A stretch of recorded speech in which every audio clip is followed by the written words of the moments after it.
Naja gives Rin a tour, like a little tour to around the ship. And he's very happy. I am happy for Naja. He is such a lonely boy. He finds companionship in Rin, so he's very happy to have a friend on his side. He has people sucking up to him. So having Rin there, I think he really sees Rin as a friend and as a companion. And I love how their friendship is turning around from book 1. As they're leaving, Rin knows that she can't leave without Kid Tai, so they go grab him. He actually, when Kid Tai meets the Dragon Warlord, he throws food at him. It's hilarious when we hear the conversation that Nasha is saying. And he's like, I don't care if you're angry. You can't just throw food at the warlord, at the dragon warlord. And Kid Tai's like, my taxes. It's really fun. It's funny. Again, funny dialogue. But it goes sour when Kid Tai sees Rin and Kid Tai mentions Alton, and it's just sour between their relationship is just sour for now. It hurts me, but we continue on. Rin starts to have withdrawals and dreams, visions, hallucinations of Alton again. Because of this, she can't take it. She runs and begs for her opium. She can't stand facing her trauma. She can't stand the trauma that she has and the guilt that she has. And because of this, it makes her really desperate. It makes her crazy. Rin reaches Visera and starts to beg for opium. And Visera is no, absolutely no. He is very authoritative in his demand. He tells her, my soldiers are not going to be druggies. Rin starts to act like a little brat again and throws her tantrum. And she has her superiority complex. It goes on and off. When she doesn't have her way, she throws her tantrums of, I'm the phoenix. I can burn everything to the ground. And Visera is like, we'll just throw you overboard. Visera gives it to her straight. Your anger, your fear, your battle experience, you're scared all the time. You need an excuse to hurt others. You can't run from it. You accept it. And Rin says that she's tried, and he says no. Visera becomes more authoritative and hits her, which makes Rin very dazed and tells her, why does Spearly die young? Because they die of drugs. Visera pretty much tells her how it is. Visera tells her, you're using the opium to hide from your trauma. What you need is discipline, and you need to build up your defenses. In other words, you need to suck it up. And not once, I like to say, did the phoenix appear in Rin's consciousness. I have a theory. After listening to this the second time, I have a theory that Rin uses the phoenix as an excuse to lose control of her emotions. When she says, I can't control it, it hurts so much, you don't understand how much it hurts.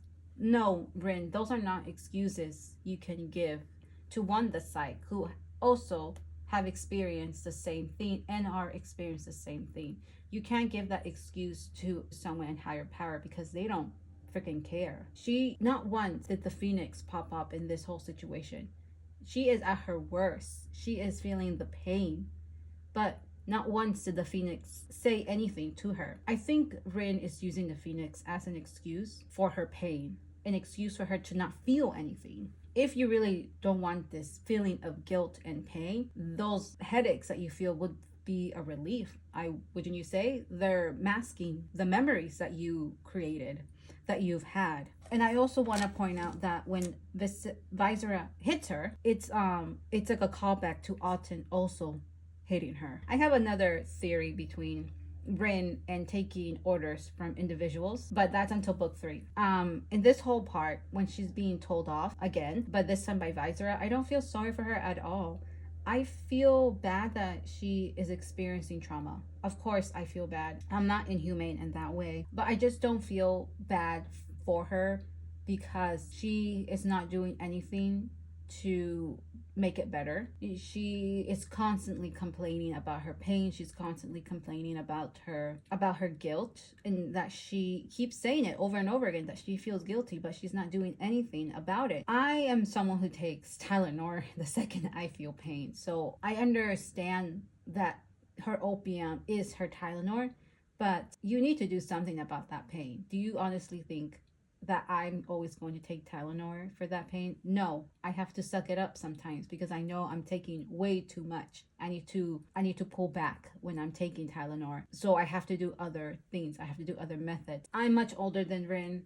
I'm learning as I grow to be more responsible of myself.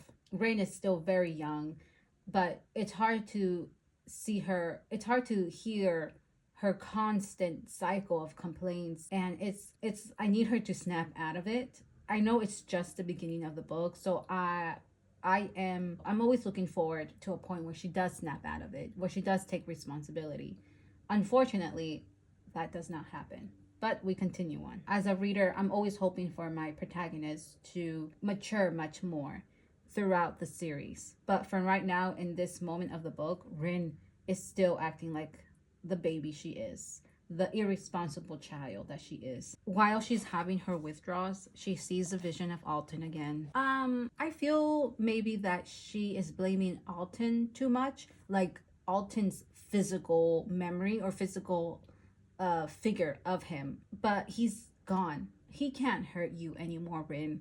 He is thankfully put to rest. Like the way the book is going, I feel like she blames Alton. Like Alton is the one literally causing her this pain.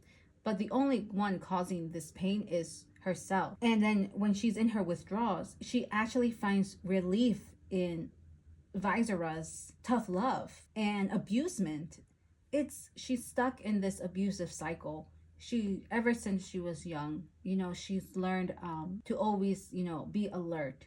When she met Alton, someone who was a Spearly, someone who actually can confirm her existence, and when he hit her, she accepted it because it was Alton. And now Visera has taken Alton's place in abusing her, and she finds relief in it. People who have been abused continue to be in abusive relationships because it's all that they know. It's a comfort for them. The way she finds relief in Visera's tough love abusement is a cycle. Rin is stuck in this abusive cycle. Ever since she was just a child, she's lived in this tough environment. She learned to be tough, learned to get out of the way. They don't know what a healthy relationship is. It truly is a very, very tough cycle to get out of. Rin has no idea what a healthy relationship is, what a good leader is. She has no idea what any of that is. She is grateful that Visera is able to provide some sort of familiarity, and that is abusement and conditional love. It's very unfortunate. It's so sad. It breaks me to see a protagonist or anyone in general, accept this sort of love. It breaks me to see Rin accept this form of love, accept this form of authority in her life. When Rin wants to actually get some fresh air, she and Naja go outside and they see a bunch of refugees. I like the historical events that R.F. Kuang puts in her books. Refugees because of war, which brings in famine, desperate people looking for food, anything, looking for homes. And Naja mentions that Golden Niece was not the only victim. Golden Niece was such a tragic, horrible event in their life.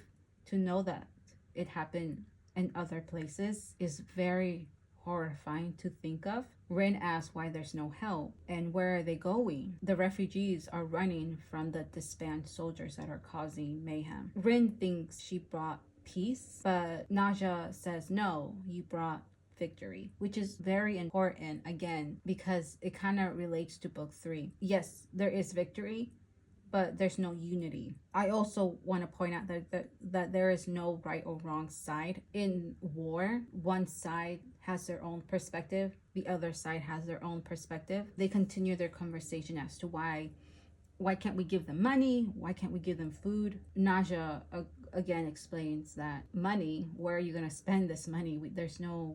There are no goods to sell. And then if we give them food, they tear each other apart. we're creating much more chaos if we give them something. Is it a win-lose situation? I don't know. After that moment, Rin decides to drown herself. Oh, Rin, again with the dramatics. Okay, I'm gonna be tough on her throughout the series. Rin runs out. She wants to drown herself. Rin runs out, but someone stops her, and that's Suni. I didn't think much of Suni until book 2. Book 1, he was kind of scary, very big and chaotic, but quiet and introverted.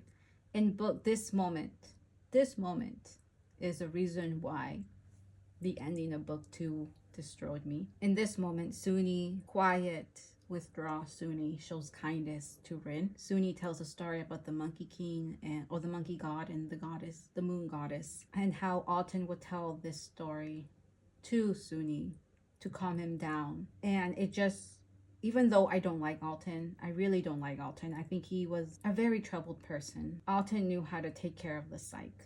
He understood that the psych is family and that it was his job to protect them. Something that Rin knows nothing about. Suni is there to comfort and almost parent Rin. It doesn't feel like a big brother. It feels almost like a parent, soothing, taking care of their sick child. Suni offers Rin compassion and company and is protective of her when Visera comes in and sees this whole interaction and helps her back into her quarters. Suni is saying, don't worry, we got you. You don't have to suffer alone. We know exactly what you're going through. And says, we got you. Like, we got your back. She does not deserve it. She does not deserve Suni's kindness.